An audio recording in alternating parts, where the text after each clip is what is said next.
Today we are going to learn how to wing foil. Let's go.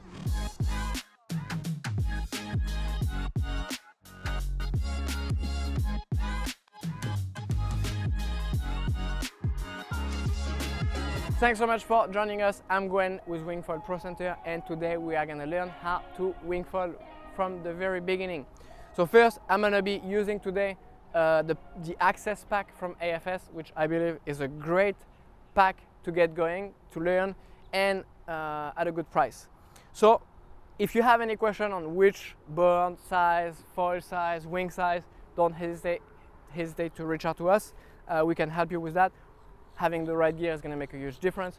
Once you have your gear, you go to the beach on a light wind day and you're going to spend time with your wing, really play with the wing. This is a fun sport. We need to play, we need to have fun. And so I'm not going to go too in details, but the best tip I can give you is you have to feel it. You don't want to force it. That's why I always say, hold your wing with your fingertips. Make sure you have your leash on just in case, but really use your fingertips and make sure you feel your wing. If you find yourself forcing, fighting against it, you are doing something wrong.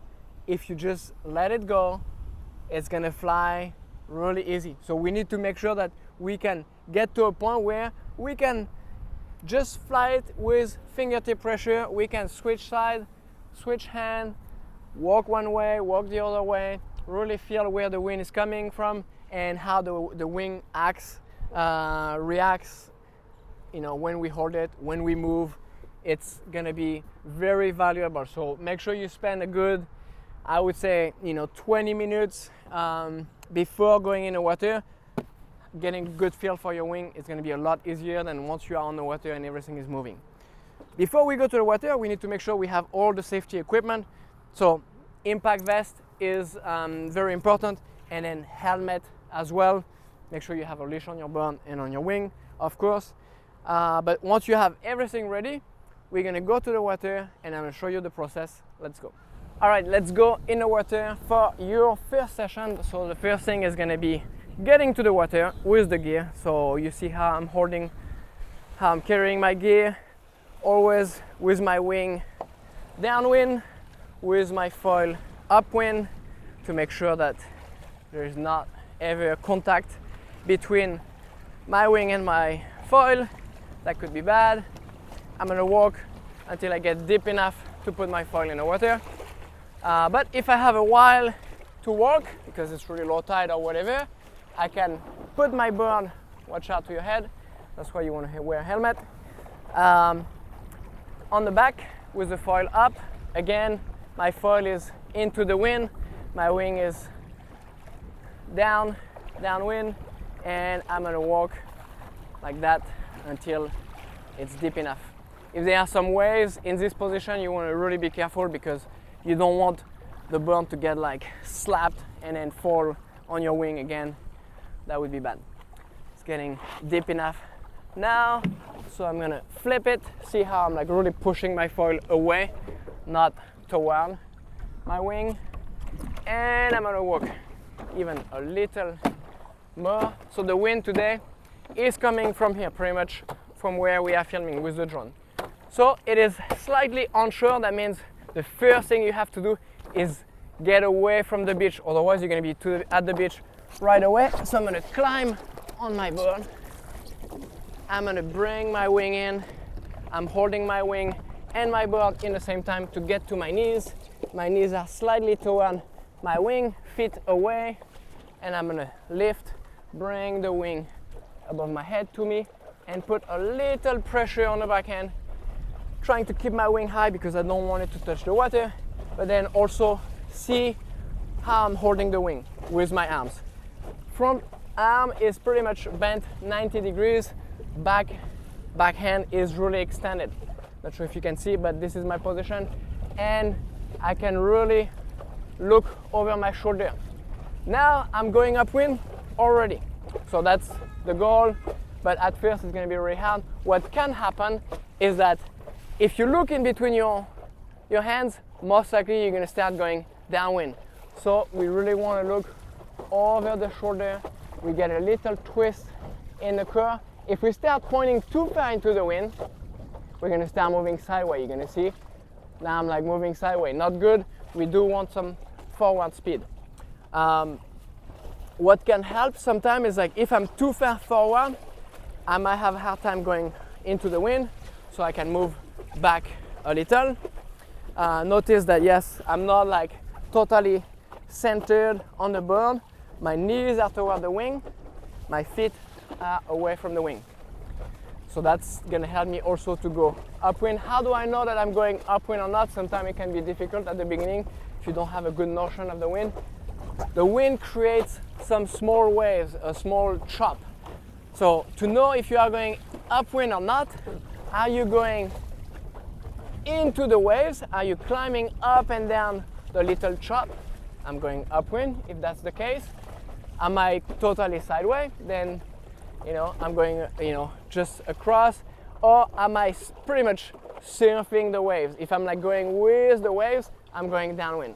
So that's gonna be the first thing. And then what can happen sometimes is I pull too much with my backhand, my tip catches the water, boom, I flip. What I do in this case, I go back, straddle the bird to be a bit more stable. I pick one side of the wing, I go to that side, and I'm gonna lift the opposite to get the wind to push it. So I'm lifting the opposite, the wind is pushing it, it flips, I go back to the middle, and then let's go the other way on our knees. So again, I have the wing and the bird holding together. That's gonna help me be more stable. My knees position slightly toward the wing, feet away from the wing. I go for the front hand. I bring the wing above my head, and off we go. What's gonna help you be more stable when you are on your knees like that is not to have your butt so high. Butt high, harder to balance. Butt low, much easier, because you are like lower to the bird, you have better stability. It's kind of like if we are low, even when we wrestle or whatever, we're gonna be more stable than if we are like a tall tower, that's gonna be harder.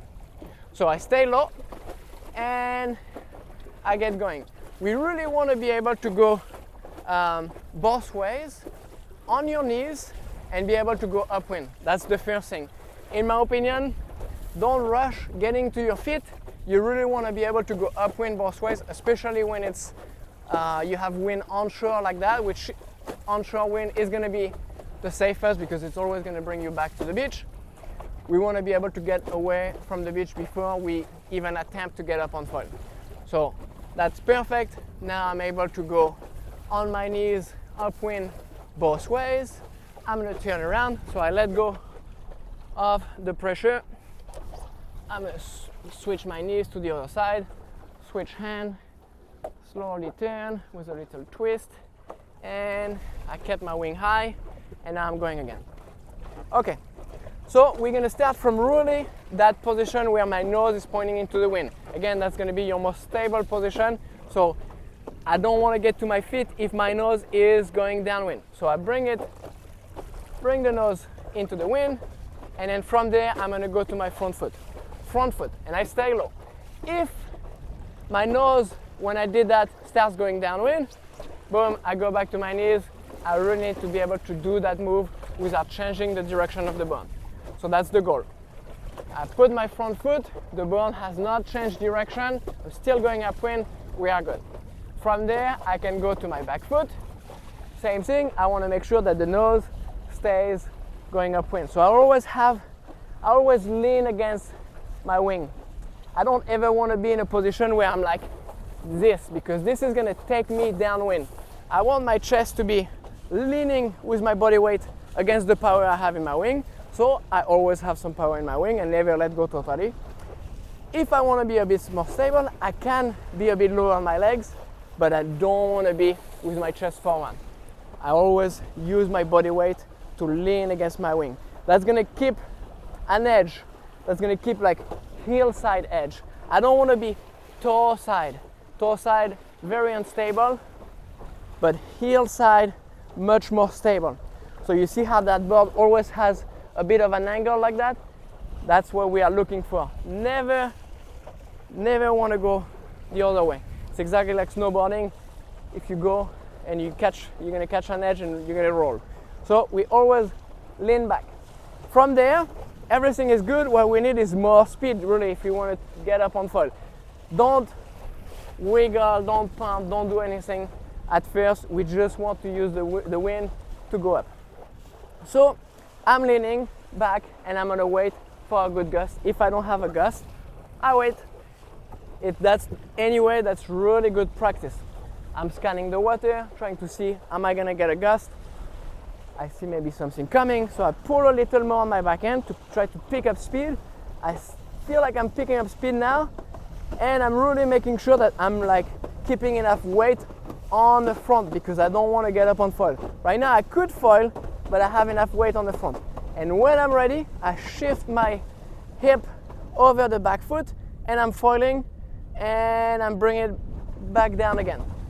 I never let go of my heel side edge. Boom, I go back up and forward, but never let go of the power you have in your wing. Otherwise, you can't keep your edge anymore, and it's going to be very difficult. Time to turn around. You did great. You did your first flight. We turn around. Let's play it safe so we don't lose too much ground. Back to the knees and swap my position. Get going again. Perfect. So from here, if I feel good, I'm gonna go front foot.